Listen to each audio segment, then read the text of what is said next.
እዋናዊ መግለጺ ዴሞክራሲያዊ ስምረት ትግራይ ዲሞክራሲያዊ ስምረት ትግራይ ሃገራዊ ቦርድ መረጻ ኢትዮጵያ ኣብ ገለ ከባቢታት ትግራይ ወልቃይት ጸገዴ ሕሞራ ጸለምቲ ኣላማጣ ኦፍላ ኮረም ከምኡውን ዛታ ብቐጥታ ብፌደራል መንግስቲ ክመሓደሩን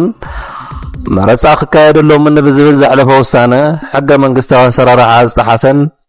ካብ ስልጣን ወጻኢ ዝተወሰነን እዩ ብምባል ኣብ ፌደራል ላዕለዋይ ቤት ፍርዲ መስሪትዎ ዝነበረ ክሲ ሎሚ መዓልቲ ክልተ መጋቢት 2016 ዓመተ ምህረት ብምልእ ከም ዘልዕሎ ኣፍሊጡ እቲ ቅድሚ ሕጂ ዝቐረበ ክሲ ከም ዘመላኽቶ እቲ ቦርድ መረጻ ኣከራኸረ ብዝብል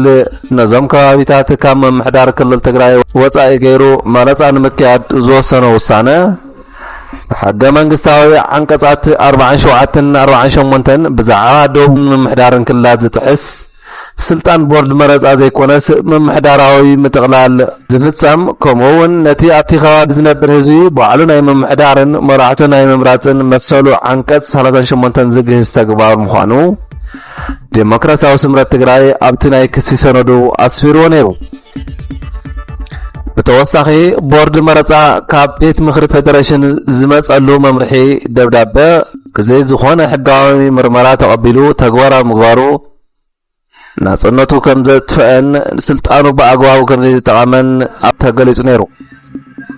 ይኹን እምበር ዴሞክራሲያዊ ስምረት ትግራይ ሎሚ መዓልቲ ኣብ ዘቕረቦ ናይ መወዳእታ መመልከቻ ነቲ ዝመስረቶ ክሲ ንምንታይ ከም ዘልዓሎ ግልጽ ገይሩ ኣሎ። እዚ ክሲ ንክልዓል ዝተገበረሉ ቀንዲ ምኽንያት እቲ ቦርዲ መረጻ ከም መበገሲ ውሳነ ዝተቐመሉ ናይ ቤት ምኽሪ ፌደሬሽን ሰነድ ብዕምቆት ምስ ተመርመረ እቲ ሰነድ ብሕጋዊ ኣሰራርሓ ቤት ምኽሪ ፌደሬሽን ብመሰረት ሕገ መንግስቲ ዓንቀጽ 64 ብኣባላት ተመያይጦምን ድምፂ ሂቦምን ዘሕለፍዎ ሕጋዊ ውሳነ ከም ዘይኮነ ብምርጋጽ እዩ። እቲ ቦርድ መረጻ ከም ሕጋዊ ውሳነ ቤት ምኽሪ ፌደሬሽን ዝወሰዶ ደብዳቤ ብኣፈ ጉባኤ እቲ ቤት ምኽሪ ጥራይ ዝተጻሓፈ ውልቃዊ ደብዳቤ ደኣ እምበር ብሕጋዊ ኣሰራርሓን ስልጣን እቲ ቤት ምኽሪ ዝውክል ኣይኮነን። ስለዚ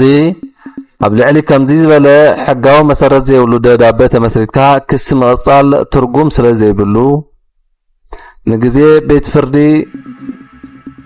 ንግዜ ቤት ፍርድን ሃፍቲ ህዝብን ብኾንቱ ምጥፋእ ምዃኑ ዴሞክራሲያዊ ስምረት ትግራይ ኣሚኑሉ ኣሎ። በመሰረት እዚ ዴሞክራሲያዊ ስምረት ትግራይ ነቲ ክሲ ሙሉእ ብምሉእ ከም ዘልዓሎ እናገለጸ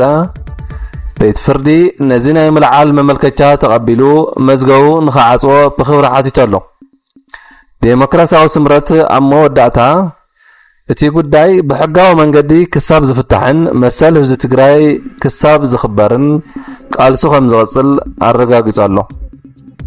ዴሞክራሲያዊ ስምረት ትግራይ መጋቢት 2016 ዓመተ ምህረት አዲስ አበባ